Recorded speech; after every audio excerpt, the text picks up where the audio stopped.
Bienvenue à ce nouveau rendez-vous de lumière et joie. Aujourd'hui, dimanche 16 avril 2023, nous célébrons le deuxième dimanche de Pâques de l'année liturgique A. Ce deuxième dimanche est aussi appelé dimanche de la miséricorde divine. Dieu est présent dans l'histoire de l'humanité, une présence d'amour, une présence de joie, une présence de lumière.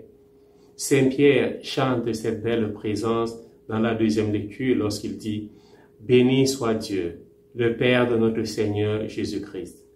Dans sa grande miséricorde, il nous a fait renaître pour une vivante espérance grâce à la résurrection de Jésus-Christ d'entre les morts, pour un héritage qui ne connaîtra ni corruption, ni souillure, ni flétrissure.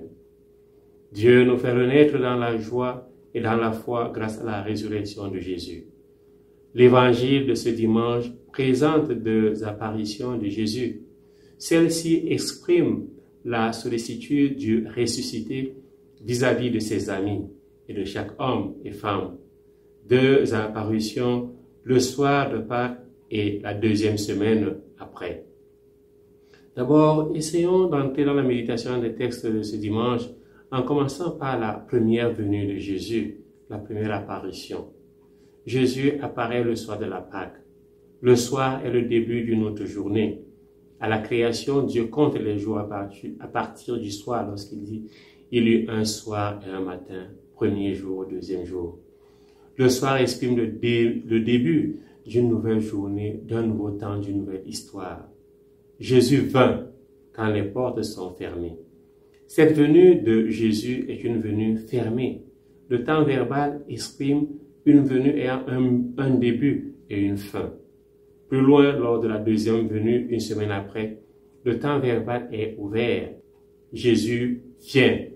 Cette venue exprime une présence qui n'a pas un terme. Jésus vient, il est présent. C'est une présence permanente. Jésus vient dans nos vies.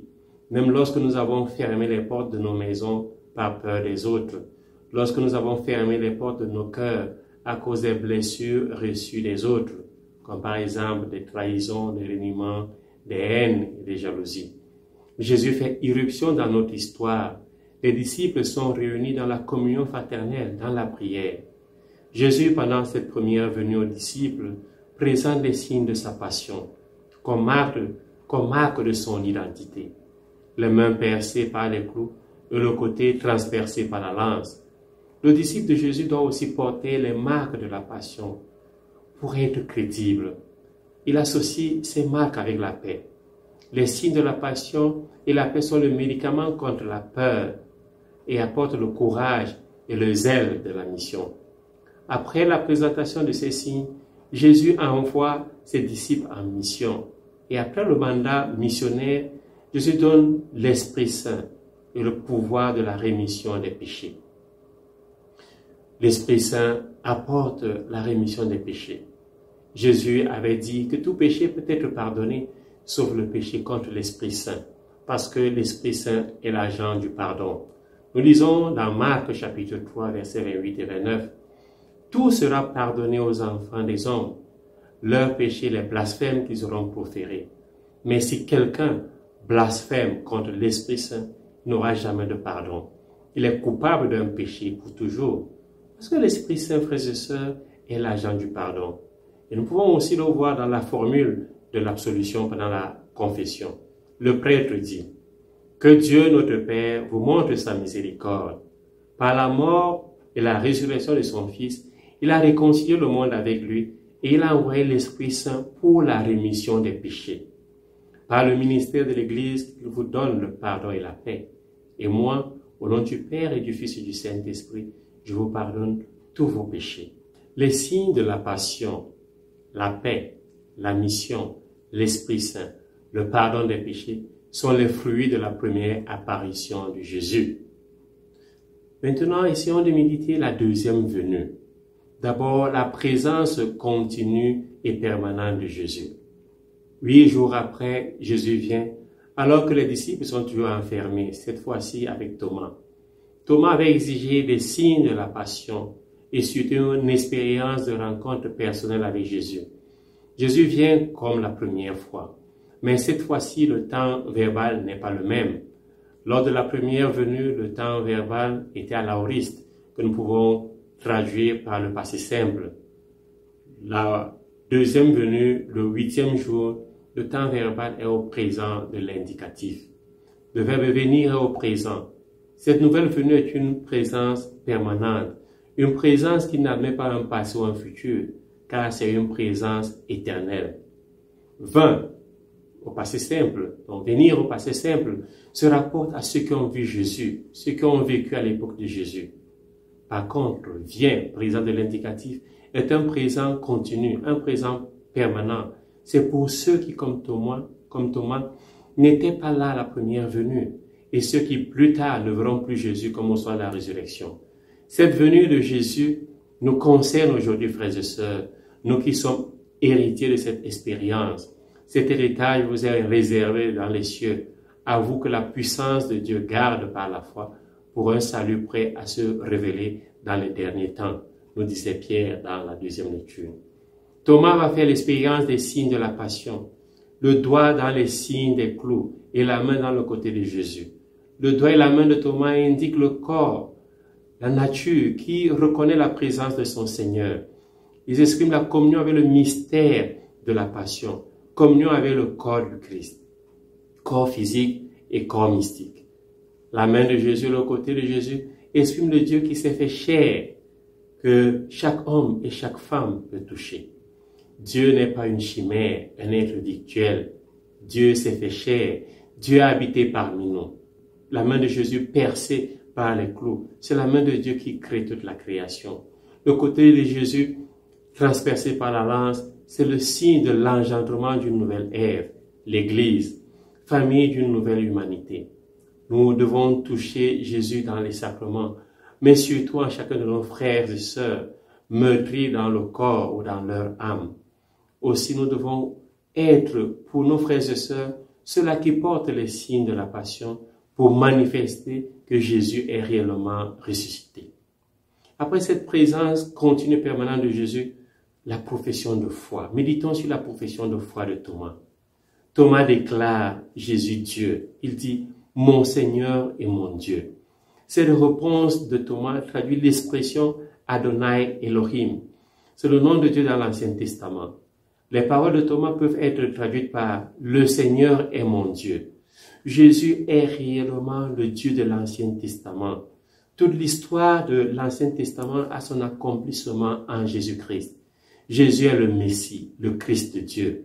Il n'y a plus de doute. Jésus est le Dieu de la première alliance qui vient pour une nouvelle alliance. La profession de foi de Thomas est une révélation, une fois de plus, de la personne de Jésus.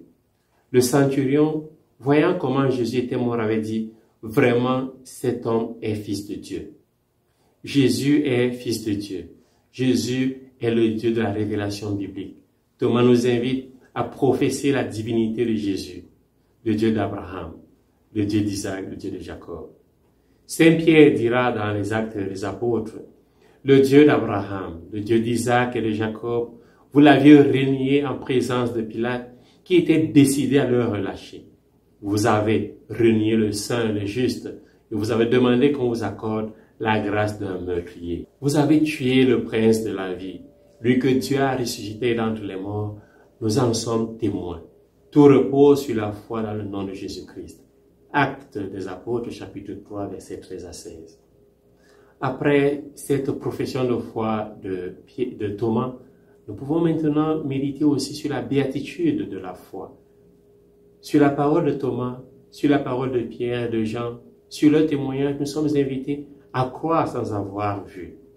Les témoins sont crédibles. Simon-Pierre déclarera « Jésus de Nazareth, Dieu lui a donné l'onction de l'Esprit Saint et de puissance. Là où il passait, il faisait le bien et guérissait tous ceux qui étaient sous le pouvoir du diable, car Dieu était avec lui. » Et nous sommes témoins de tout ce qu'il a fait dans le pays des Juifs et à Jérusalem.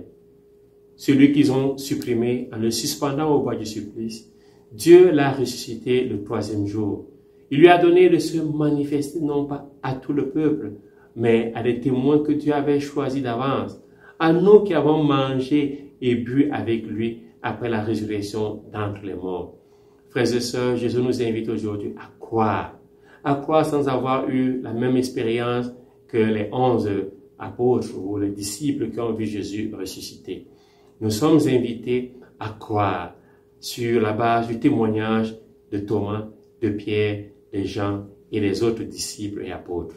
Frères et sœurs, écoutons maintenant le témoignage d'un homme sur un événement qui a eu lieu dans sa paroisse.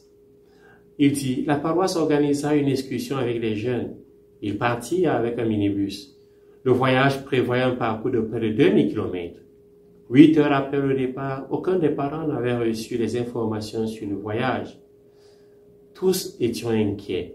Les téléphones portables des voyageurs étaient non joignables. En réalité, après plus de 300 km, le car eut une panne. Ils étaient coincés, pas moyen de communiquer.